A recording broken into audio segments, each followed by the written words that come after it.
Hello, my name is David Allen, and this is one of a series of videos about our relationship with the European Union.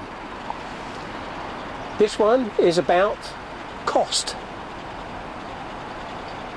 Now, I'm not a politician, and I'm not being paid by anybody to say this. You might think that the European Union is a very complex and complicated organisation, and integrally, of course, it is. But it embodies a number of fundamental principles that are easy to understand and easy to communicate. In short, our membership of the European Union costs this country an absolute fortune.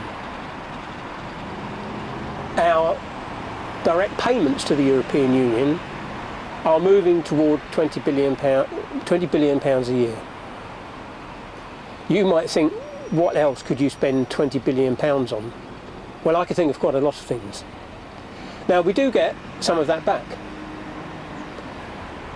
But we get it back with strings attached all over it.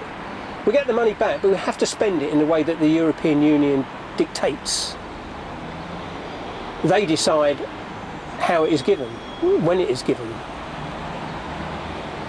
And it owes more to protectionism on the continent than it does for the benefit of people working in this country and industry in this country. Now, that's not the only cost. There is a significant amount of regulation that comes from the EU that we have to implement.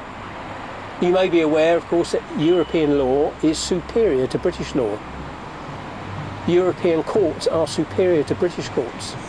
Now, in my view, that's an intolerable situation. I don't see why anybody would want that to happen.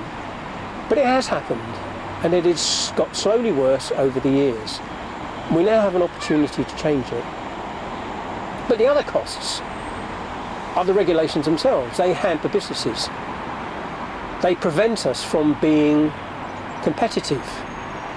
They artificially increased our energy costs. The energy costs in Europe are exorbitantly high. We think they're high in the United Kingdom.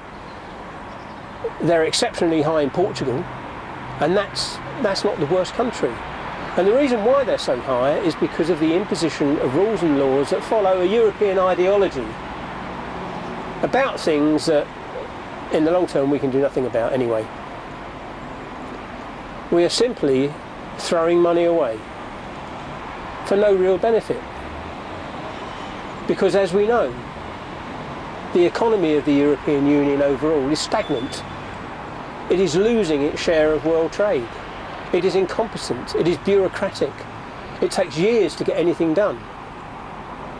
And what that does is just hamper our ability to be a successful nation.